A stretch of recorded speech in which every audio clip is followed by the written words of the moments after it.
Welcome to the deep dive. We all have those moments, maybe scrolling late at night, maybe just trying to sleep, where you think about all the tech around us. Hmm. Your phone, the Wi-Fi router blinking away, antennas everywhere, and you wonder, right, is sleeping next to this thing giving me headaches? Or worse? It's a really common question and a topic that gets people quite worked up sometimes. Exactly. It feels like people often look for answers that just confirm what they already think, Yeah, instead of really digging in. that's just human nature, I suppose. We tend to form strong views on technology, especially when it's a bit mysterious, these invisible fields. So our mission today, using the sources we've got, is to try and cut through that noise. We want clear, evidence-based insights on electromagnetic fields, EMFs, get a more nuanced picture, not just good or bad. Absolutely. And it is nuanced because, spoiler alert, not all EMFs are the same. Some even have, well, surprising health benefits, which we'll get into. It's definitely not a simple story. Okay, great. Let's dive in then. Before we even touch on health stuff, can you just lay out the basics? What is the electromagnetic spectrum? What are EMFs, fundamentally? Sure thing. Think of the electromagnetic spectrum as this huge invisible range, like a highway, as you said, but for energy waves. Okay, And we categorize them by things like their wavelength, their frequency, and crucially, how much energy they carry. We bump into these all day long. right. So at the very low end, you've got extremely low frequency, or ELF, that's stuff like power lines, the electricity grid, Got it. The background hum, basically. pretty much. Then moving up, you hit radio frequency RF. That's the big one for modern life. Yeah, that's everything, isn't it? Yeah. Phones, Wi-Fi, Bluetooth, TV signals. Exactly, all those devices. Mhm. Then a bit higher is microwaves, obviously microwave ovens, but also things like radar. And 5G uses some microwave frequencies too. Ah, yes, 5G. People got really concerned because the waves were described as smaller. We should probably clarify that later. We definitely should. Then comes infrared. We know it from remote controls, right? But your body actually gives off infrared heat. The sun does too, that warmth you feel. That's infrared. Biohackers are quite into it these days. Interesting. And then the stuff we can actually see. Right. Visible light, the rainbow, needs no introduction there. Okay, so that's the lower to mid-range. What about the higher energy stuff? Good question. Beyond visible light, the energy really ramps up. First, you have ultraviolet UV rays, mostly from the sun. Sunburn Alley. Right. It has some potential benefits, like maybe boosting testosterone in certain areas, oddly enough, but also big risks, skin aging, increased tumor risk. It's a perfect example of the dose makes the poison. Too much is definitely bad. Definitely. Then higher still, you get X-rays. We know those from the doctor's office, medical scale. That's X-rays, yeah? And right at the top, the most energetic are gamma rays. Think nuclear energy, stuff found out in space. Wow. Okay. And it's worth remembering our planet's magnetic field does a huge job protecting us from a lot of the really high energy stuff coming from space. We wouldn't be here without it. That's a good point. And just to tie it back, these electromagnetic fields pop up because electric and magnetic fields often go hand in hand in electrical things, especially stuff running on AC power from the wall. Okay, that makes sense. So with that whole spectrum laid out, you mentioned energy levels are key. This brings us to the really crucial difference, right? Ionizing versus non-ionizing radiation. This is the most important distinction for understanding health risks. Absolutely. So break it down for us. Non-ionizing first. Okay. Non-ionizing radiation. The key thing here is low energy. It simply does not have enough energy to knock electrons off atoms or molecules. It can't break chemical bonds in your body. So it can't fundamentally change your cells. Exactly. This category covers everything below visible light radio waves, microwaves, infrared, visible light itself. Under normal conditions, low levels, it's generally considered safe. Normal conditions being key there. Yes. You'd need really, really high intensity for a long time for it to have much impact, mostly just heating. Okay, so most of our daily gadgets, phones, Wi-Fi, Bluetooth, it's non-ionizing. But then there's the other kind, ionizing radiation. Sounds much more serious. It is in terms of potential biological effects. Ionizing radiation does have enough energy to knock electrons out of atoms. That's why it's called ionizing. Yeah, and that causes damage. Yes. By ionizing atoms, it can break chemical bonds. Think about DNA. It can directly damage your DNA molecules. This can lead to things like free radical formation, oxidative stress, accelerated aging. Not good. Not good. And at higher doses, you're talking about cataracts, burns, nerve damage, and, yes, mutations that could potentially lead to cancer. This is the stuff we need to handle carefully. Right. Compare that to, say, the radio frequency waves from your Bluetooth headset. What do they mostly do? They make water molecules in your tissues jiggle around a bit faster. So generating a tiny bit of heat. Exactly. A very small thermal effect. That's the primary mechanism for non-ionizing radiation at typical levels. It just doesn't have the energy to ionize atoms and cause that kind of direct molecular damage. That's why things like Bluetooth, smart rings using RF are generally seen as safe. Okay, that distinction is crystal clear now. Low energy, no bond breaking for non-ionizing. High energy, potential bond breaking and damage for ionizing. Precisely. Right, so now everyone's thinking, okay, how do I protect myself? Let's tackle the myths first. What doesn't work? All those stickers and pendants you see online. Yeah, let's save people some money here. Those magic stickers, amulets, special cards you stick on your phone. Look, the physics just isn't there. They don't block anything. Our sources point to direct tests using EMF meters. Readings don't change whether the sticker is there or not. They are functionally useless for blocking EMFs. Don't waste your money. Good to know. So what actually works if you needed serious protection? Let's say against electric fields or radio frequency like Wi-Fi signals. For those, the gold standard is a Faraday cage. It's basically a metallic mesh enclosure. Like the screen in a microwave door. Exactly like that. That little mesh is a Faraday cage, keeping the microwaves inside. You can get specialized mesh for windows if you live somewhere with extremely high exposure, like right next to huge power lines or an electrical substation. There's a catch, right? Yeah. A proper Faraday cage blocks everything. No cell signal, no Wi-Fi, no radio. You'd be completely cut off. Not practical for most situations. Okay. What about magnetic fields? Do we need to worry about blocking those? Honestly, for the average person, almost certainly not. Unless you're camping out inside an active MRI machine, as one source joked. Right. Not likely. But the materials exist. Things like ferrite, you see those little cylinders on good quality cables like HDMI or audio cables, that helps. And mu metal, which is very expensive and used in specialized scientific and medical equipment like MRIs. So highly unlikely you'd ever need mu metal shielding at home. Extremely unlikely. And remember, magnetic fields aren't inherently bad. They're even used therapeutically, like in those treatments that stimulate muscle growth. Ah, right. Good point. And finally, ionizing radiation. X-rays, gamma rays. For that, lead is the classic shield. Think of the apron you wear at the dentist. Yep. But again, your exposure is usually very limited, controlled, and for a clear medical benefit that outweighs the very small risk.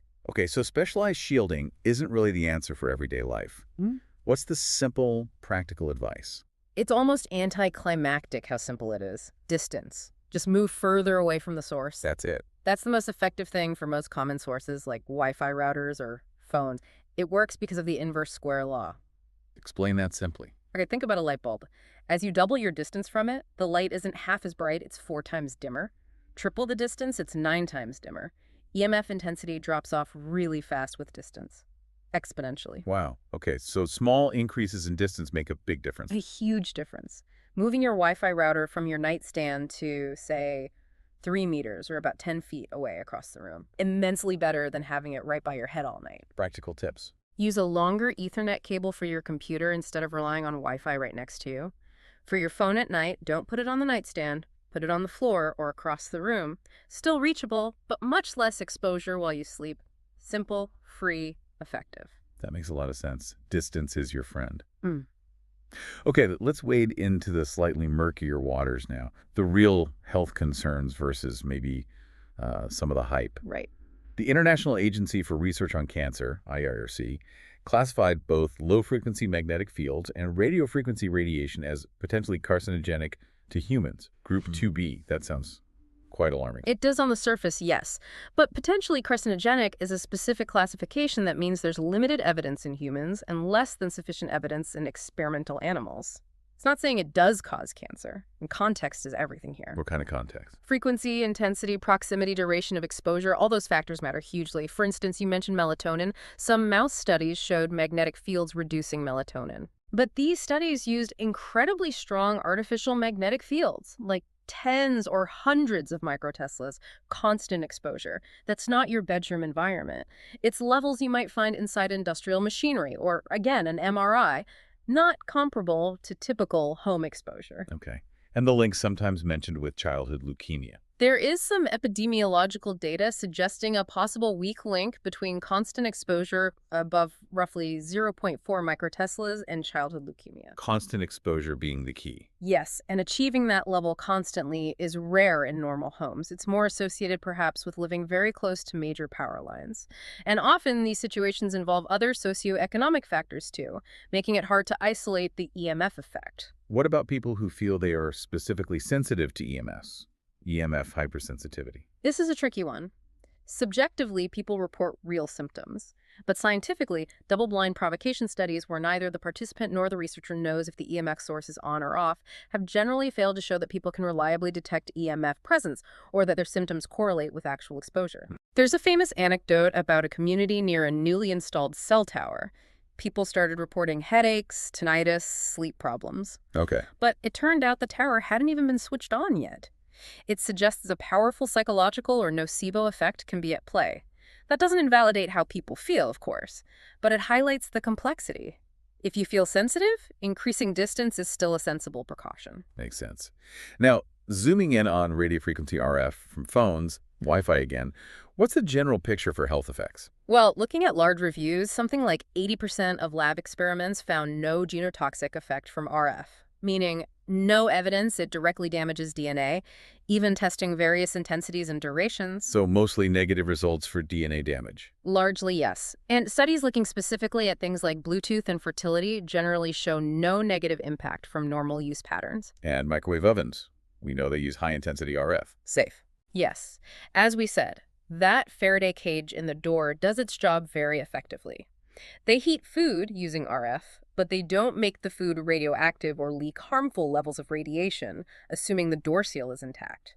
Though one source did call them a culinary aberration, but that's a taste issue.